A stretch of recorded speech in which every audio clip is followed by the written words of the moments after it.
Hark, and listen to the tales of old. Gather close, for tonight we speak of the sea's true power. Not the gentle tides, but the sea when it awakens in fury. The great waves, the harbour devourers, the tsunamis. Born from the bones of the earth, they remind even kings of their fragility. In ancient chronicles, these events are marked with dread. A tsunami is not a mere storm. It begins with a tremor, a subtle shaking, then an unnatural silence. The sea retreats, revealing secrets long hidden. Shipwrecks and ruins emerge, luring the curious, unaware of the danger. This drawing back is a deception, the inhale before the roar. Deep below, the ocean floor shifts, displacing a colossal mass of water. The energy forms not a single wave, but a series of surges racing across the ocean. Their true power is hidden until they reach the shallows. Then the Leviathan rises, a wall of water, blotting out the sun. The sea, once a provider, turns destroyer without warning. The wave is not a cresting curl, but a moving mountain, carrying debris and ruin. It does not break, it consumes. This is the story of the great waves, a testament to the raw, untamable power that slumbers beneath our feet and beyond our shores. The sea gives, but it also takes. Its fury is a reminder we live at the mercy of forces far greater than ourselves, and so we remember and we tell these tales.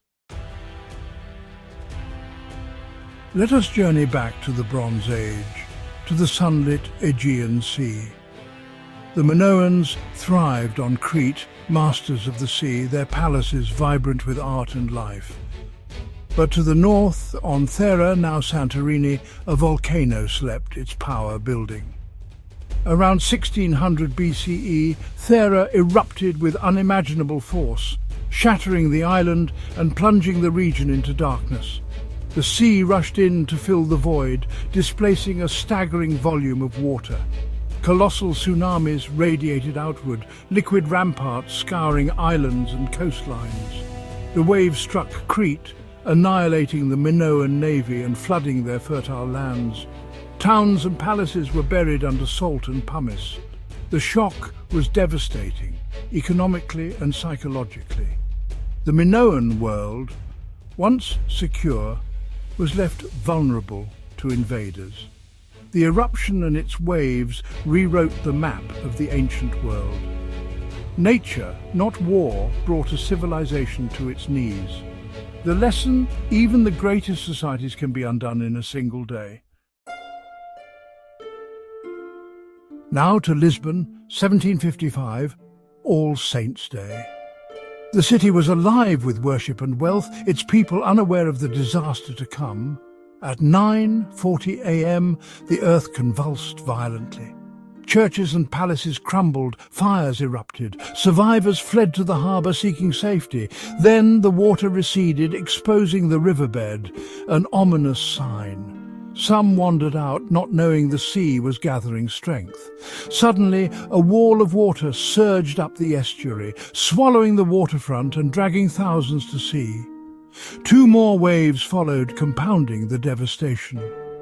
By nightfall, Lisbon was a smouldering ruin. The disaster sent shockwaves through Europe, shaking faith and philosophy alike. The city's destruction was not just physical, but spiritual. Nature's power forced a reckoning with humanity's place in the world. The lesson echoed: the ground beneath us is never truly still, and the sea remembers. Now to the Sunda Strait, 1883. Krakatoa. For months the volcano rumbled, but life continued. On August 27th, Krakatoa exploded with a force beyond comprehension. The blast was heard thousands of miles away. The island collapsed into the sea. Darkness fell for days as ash blotted out the sun. The collapse unleashed monstrous tsunamis, amplified in the narrow strait. Waves over 130 feet high struck Java and Sumatra with little warning. Entire towns vanished, over 36,000 lives were lost. A steamship was carried miles inland, stranded in the jungle. The tsunami's energy circled the globe, felt as far as the English Channel. Krakatoa's roar was a blow to the planet, a reminder of nature's fury. The world was forever changed. In the aftermath of destruction, humans turn to legend. Myths become vessels of memory and survival. In Japan, tales of the Bakakujira warn of disaster.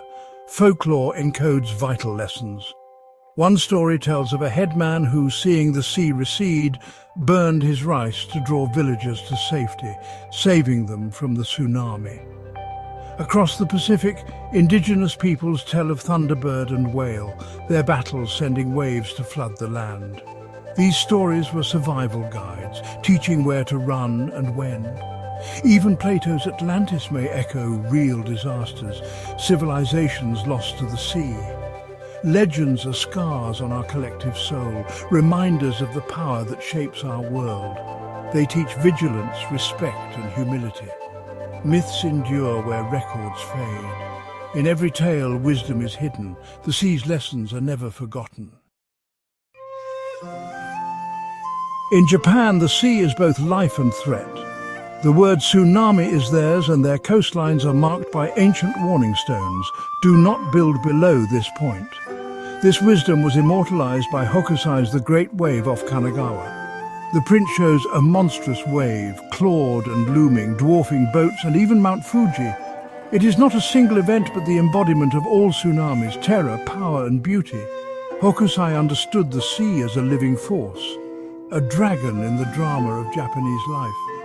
His art became prophecy, a visual warning. In 1896, the Meiji Sanriku tsunami struck, killing over 22,000. Many ignored the old warnings. The lesson, the Earth's tremor, is not always the measure of the wave to come. The sea must be watched, its signs heeded. Hokusai's vision and the tsunami stones are warnings across time. The past speaks through art and stone. Will we listen?